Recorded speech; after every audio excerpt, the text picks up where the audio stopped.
so this government is a record-breaking government for all the wrong reasons. Record rents, record house prices, and record numbers of people who are homeless. The average residential property sold in 2025 is €426,000. I couldn't believe the figure when I saw it. 8 times the actual average income at the moment. The average rent for a 2-bedroom apartment is now over £2,000 a month, and the availability of homes to rent has halved since pre-COVID times. 16,600 people are currently languishing homeless. 5,200 of those are children, and 402 people have died in homelessness in Dublin in 5 years, and for much of the rest of the country that figure is not even measured. The truth is, in terms of housing, your government is going into reverse. Only 30,000 homes were built last year. That was a decrease from the year before, well short of the target. Planning permissions are falling. Planning permissions for apartments have collapsed. Last year you said that you're going to build 12,930 social homes. You missed that target by 2,300. The key problems are not being tackled, and the key problems, I believe, are government bureaucracy and red tape, the lack of viability, the lack of key infrastructure, and the lack of serviced zoned land. Now, one of the big shocks, I think, in this situation is, in the middle of a housing crisis, so many construction companies are idle. So many construction companies are currently putting their staff abroad because they cannot work here. They're saying that there's no proper pipeline of work coming through for them to work on, which is absolutely incredible. Now, the planning situation in this country is absolutely mental. It's completely crazy. I've heard of a 30,000-page planning permission needed for a particular project that needed vans to transport it. Another planning permission needed 4 separate versions of the same plan to suit 4 separate agencies. The Greater Dublin Drainage Project, a project to help service 100,000 homes, has been in planning for the last 10 years and is now in judicial review again and likely to be tied up for many other years. In Ireland, there's actually 26 judicial reviews per 1 million people. In Britain, it's 5 per 1 million people. Judicial reviews are becoming a national sport in this country. The issuing of permits and licensing in this country under your government is the slowest in Europe. The tendering process under your government is one of the slowest in Europe at the moment. And this hasn't evolved out of thin air. This has been created by your government. And the lack of infrastructure is hammering the building of homes. Uisce Éireann was in before the Infrastructure Committee there recently, and I asked them, how long is it going to take for you to fill the gaps that are currently a blockage in the building of homes? And they said proudly that they'll have it done by 2050.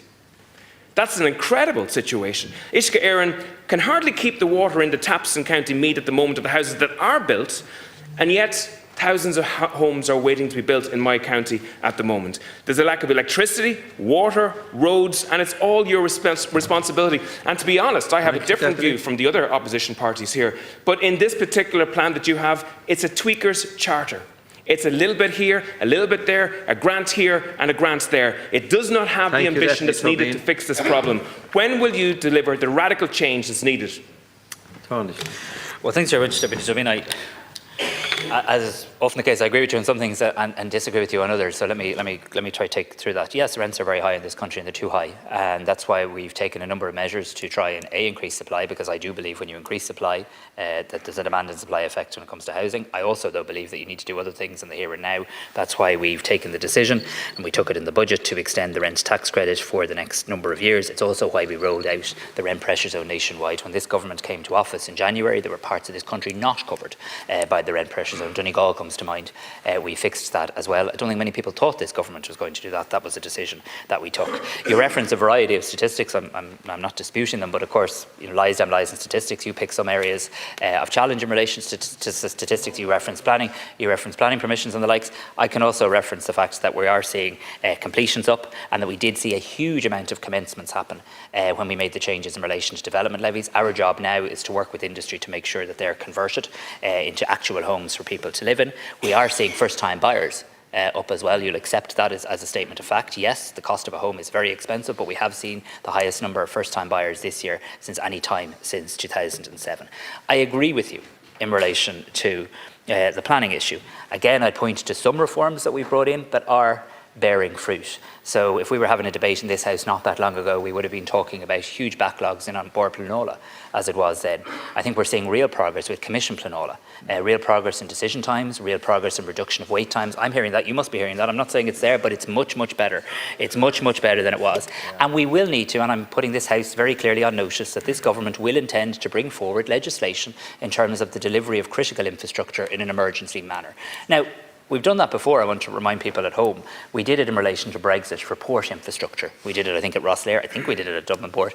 And we certainly did it also for temporary gas storage. It can be done, and we do need to do it. Not everything can be critical infrastructure, but there's certainly major projects, the likes of which you referenced, that clearly are. We will have proposals to government before the end of the year. We'll have proposals to leaders by the end of this month as well, because we do need to make sure that there's projects that are of national significance, that there's a common good, that we need to speed up the delivery.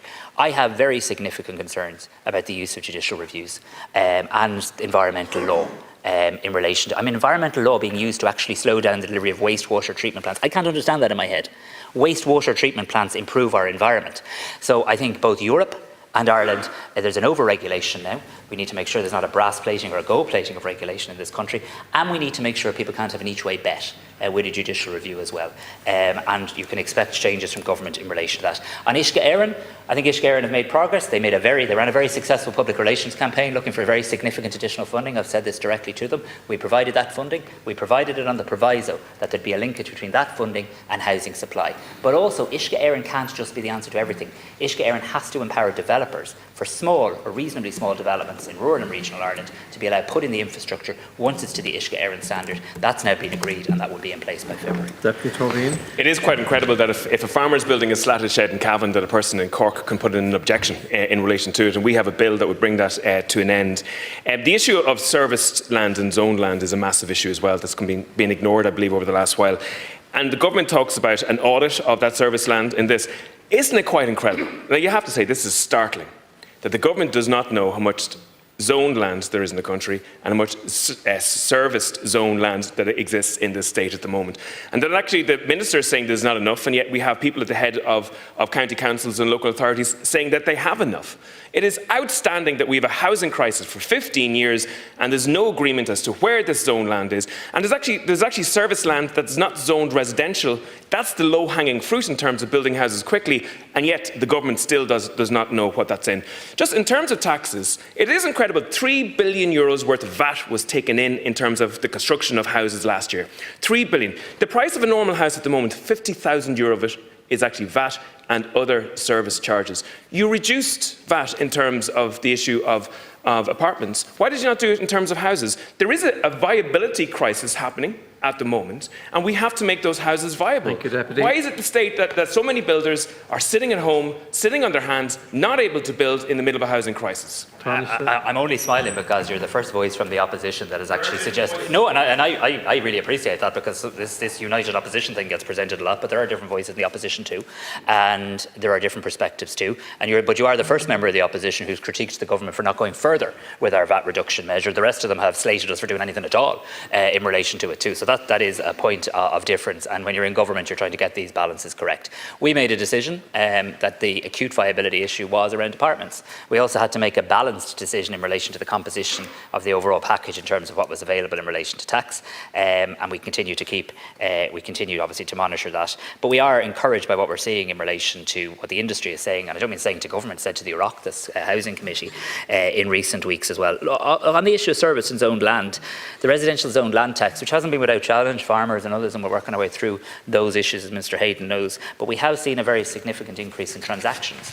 In other words, people not sitting on residential zone land. I think that is an encouraging sign, and Minister Cummins with Minister Brown has issued now this section 28, which is basically to instruct our councils to zone enough land for at least 83,000 houses, because this shouldn't be rocket science. You have to over-zone, because not every zone site converts, obviously, into homes. It took a little bit too long for some local authorities to get that point. That's why the Taoiseach, myself, Minister Cummins and Minister Brown are meeting with each of the local authorities' chief executives in small groups. We've done 4 so far. Now, understanding are the